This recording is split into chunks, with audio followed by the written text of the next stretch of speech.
Hello welcome back to my channel. റേഷ്മയാണ് കേട്ടോ. കാസർഗോഡ് യാത്രയുടെ പാർട്ട് 2 ആണ് കേട്ടോ ഇത്. നമ്മളിപ്പോൾ ഉള്ളത് ബേക്കൽ ഫോർട്ടിലാണ്. കാസർഗോഡ് സ്ഥിതി ചെയ്യുന്ന ഓസ്തർക്ക് താലൂക്കിലുള്ള ബേക്കൽ ഫോർട്ടിലാണ് നമ്മളിപ്പോൾ ഉള്ളത് കേട്ടോ. രാവിലെ 8 മണി മുതൽ വൈകുന്നേരം 5 മണി വരെയാണ് അവിടുത്തെ പ്രവൃത്തി സമയം. ഒരാൾക്ക് 25 രൂപയാണ് ഇവിടെ ചാർജ് വരുന്നത്. ബേക്കൽ കോട്ട എന്ന് പറയുന്നത് കേരളത്തിലെ ഏറ്റവും വലിയ ചരിത്ര വിസ്മയമായ കോട്ടയാണ് കേട്ടോ. അത് മാത്രമല്ല, ബേക്കൽ നമ്മുടെ കേരളത്തിലെ ഏറ്റവും വലിയ കോട്ടയും ഏഷ്യയിൽ വൻകരയിലെ ഒരു പ്രധാന കോട്ടയുമാണ്.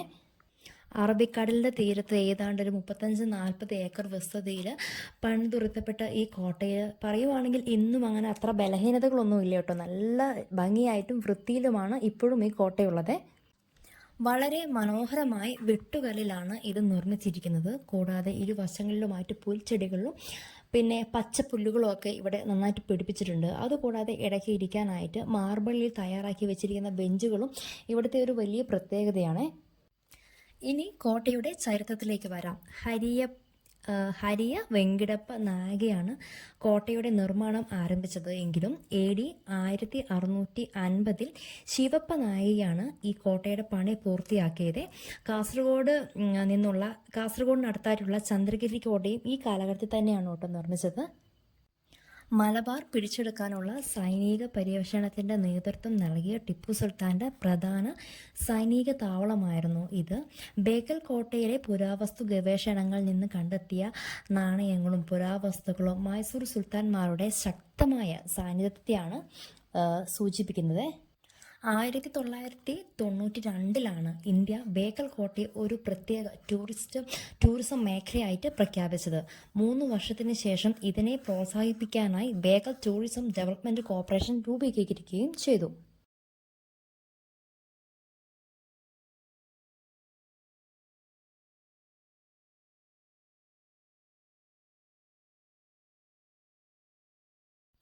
ഇത്രയാണ് കേട്ടോ എനിക്ക് ബേക്കലിനെ പറ്റി അറിയാവുന്ന ഒരു ചരിത്രം എന്ന് പറയുകയാണെങ്കിൽ. ഞങ്ങൾ എന്തായാലും രാവിലെ തന്നെ അവിടെ എത്തിയിട്ടുണ്ടായിരുന്നു. ഏകദേശം ഒരു 8 മണിയൊക്കെ ആയപ്പോഴത്തേക്ക് ഞങ്ങൾ അവിടെ എത്തിയിട്ടുണ്ടായിരുന്നു. ഞങ്ങൾ വരുമ്പോൾ ഞങ്ങൾ മാത്രമേ അവിടെ ഉണ്ടായിരുന്നുള്ളൂ, വേറെ ഒരു ഗസ്റ്റും ഉണ്ടായിരുന്നില്ല.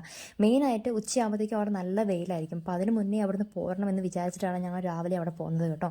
എന്തായാലും ഞങ്ങൾ തിരിച്ച് പോകുന്നേരം വരെ ഒരു 9:30 ആയപ്പോഴത്തേക്ക് ഞങ്ങൾ അവിടെ നിന്ന് ഇങ്ങോട്ട് തിരിച്ചു പോകുന്നു. ആ സമയം വരെയും അവിടെ വേറെ ആരും തന്നെ ഉണ്ടായിരുന്നില്ല. ഏതാണ്ട് നമുക്ക് വേണ്ടി തുറന്നു വെച്ചിരിക്കുന്ന കോട്ട പോലെയായിരുന്നു അവിടെ ഉണ്ടായിരുന്നത് കേട്ടോ.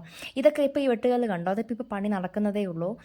പിന്നെ അവരുടെ വർഷവും അതുപോലെ അവർ എഴുതി വെക്കും. ഇതൊക്കെ പണ്ടേ ഉള്ളതാണ്. ഇപ്പോൾ ഇതുപോലത്തെ പുതിയ വഴികളും അതൊക്കെ അവരിപ്പം പുതിയതായിട്ട് പണിയുന്നതാണ്. അപ്പോൾ 2008, 2009, അതുപോലെ 2012, 2013 അങ്ങനത്തെ ഓരോ വർഷവും അവരവിടെ മെയിനായിട്ട് എഴുതി വെക്കും കേട്ടോ. ഇത് പണി കഴിപ്പിച്ചതിൻ്റെ വർഷങ്ങളൊക്കെ എഴുതി വെക്കും കേട്ടോ. പിന്നെ മെയിൻ ആ വ്യൂ പോയിൻ്റ് പോലത്തെ റൗണ്ടിൽ കണ്ടോ, അവിടെ നിന്നൊക്കെ പറഞ്ഞാൽ നല്ല കട്ടയാണ്. 5ഉം 6ഉം കട്ടിക്കാണ് അവർ അത് കട്ടിയിലാണ് അത് നിർമ്മിച്ചിരിക്കുന്നത്. കാരണം അപ്പുറത്തുനിന്ന് എന്തെങ്കിലും യുദ്ധമോ അങ്ങനത്തെ എന്തെങ്കിലും വന്നിട്ടുണ്ടെങ്കിൽ ഒരു കാരണവശാലും അത് തകർന്നു പോവാതിരിക്കാൻ പാകത്തിന് നല്ല വൃത്തിയിലും മാത്രമല്ല അത്ര സ്ട്രോങ് ആയിട്ടുമാണ് അവരത് ഉണ്ടാക്കി വെച്ചിരിക്കുന്നത് കേട്ടോ. രാവിലെ ഈ 8 മണിക്കൊക്കെ അവിടെ എത്തിയെന്ന് പറഞ്ഞാലും നല്ല ചൂടായിരുന്നു കേട്ടോ. 9 മണിക്ക് ആയപ്പോഴത്തേക്ക് നല്ല വെയിലൊക്കെ ആയിട്ട് നല്ല ചൂട് തുടങ്ങിയിരുന്നു. നമുക്ക് കാണാൻ പറ്റാത്ത രീതിക്കുള്ള ചൂടും കാര്യങ്ങളൊക്കെ തുടങ്ങിയിരുന്നു കേട്ടോ. ഇത് എൻ്റെ ജസ്റ്റ് ഷോയാണ്. ഞാൻ ഈ വീഡിയോ എടുത്ത് നടക്കുമ്പോൾ മിക്കപ്പോഴും സംഭവിക്കുന്നതാണ്, എൻ്റെ ഒരു ഫോട്ടോയോ അല്ലെങ്കിൽ ഒരു വീഡിയോയോ എവിടെയോ ഉണ്ടാവാറില്ല, വോയിസ് മാത്രമേ ഉണ്ടാവാറുള്ളൂ. അപ്പോൾ അതുകൊണ്ട് ഞാൻ എൻ്റെ വീഡിയോ ജസ്റ്റ് ഒന്ന് എടുപ്പിച്ചതാണ് കേട്ടോ. അപ്പം അവിടുന്ന് പരമാവധി എനിക്ക് എടുക്കാൻ പറ്റുന്ന എല്ലാ വീഡിയോസും ഞാൻ ഫോണിൽ പകർത്തിയിട്ടു. ഇത് ഞാൻ ഭയങ്കര അങ്ങോട്ട് വലിച്ചു നീട്ടി പറയുന്നില്ല. അതുകൊണ്ടൊരു ഷോർട്ട് വീഡിയോ ആക്കിയിട്ടാണ് കേട്ടോ ഞാൻ പറയുന്നത്. അത്യാവശ്യം ഒരു ചരിത്രവും കാര്യങ്ങളൊക്കെ പറഞ്ഞിട്ട് ജസ്റ്റ് ഇപ്പോൾ അവിടുത്തെ അവസ്ഥയും കാര്യങ്ങളൊക്കെ ഒന്ന് പറയാമെന്ന് വിചാരിച്ചു കേട്ടോ. അങ്ങനെ ഞങ്ങൾ പോകുമ്പോഴാണ് ഞാനൊരു വീട് കണ്ടത് കേട്ടോ. അതായത് ഇത് ഭയങ്കര ഇൻട്രസ്റ്റിംഗ് ആയിട്ട് തോന്നി. തൊട്ട് താഴെ കണ്ടോ, നിങ്ങൾ ഈ കാണുന്ന വീട് കണ്ടോ, ഇത് ഈ മതിലിൻ്റെ 4 അതായത് അതിൻ്റെ ബാക്കിലും സൈഡിലും എല്ലാം ഈ മതിലാണ്. നേരെ നോക്കിയാൽ ബീച്ചുമാണ്, കടലുമാണ്. അവരെങ്ങനെയാണ് ഞങ്ങൾക്ക് അതിശയം തോന്നി, അവരെങ്ങനെയായിരിക്കും പുറത്തിറങ്ങുന്നുണ്ടാവുക, അല്ലെങ്കിൽ അവർക്ക് ഒരു നെയ്ബേഴ്സ് കാര്യങ്ങളൊന്നും ഉണ്ടാവില്ല. കാരണം 4 സൈഡിലും പറയുകയാണെങ്കിൽ ഈ കോട്ടയാണ്, അത് കഴിഞ്ഞിട്ടുണ്ടെങ്കിൽ ഫ്രണ്ടിലാണെങ്കിൽ കടലുമാണ്. വല്ലാത്തൊരു ജീവിതമായിരിക്കും അല്ലേ. അപ്പോൾ അത് കണ്ടപ്പോൾ ഞങ്ങൾക്ക് ഭയങ്കര അതിശയം തോന്നി. അപ്പോൾ ജസ്റ്റ് അത് ഒന്ന് കാണിച്ചതേ ഉള്ളൂ. നിങ്ങൾ ആരെങ്കിലും അങ്ങനെ ശ്രദ്ധിച്ചിട്ടുണ്ടോ, ഇവിടെ വന്ന ആരെങ്കിലും ആ ഒരു വീട് ശ്രദ്ധിച്ചിട്ടുണ്ടോ, ഉണ്ടെങ്കിൽ ഒന്ന് കമൻറ്റ് ചെയ്യണം കേട്ടോ. ഇതിന് മുദ്ര വ്യത്യാസമുണ്ടോ അമ്മേ? ഇതിനൊരു മുദ്ര വ്യത്യാസമുണ്ട്.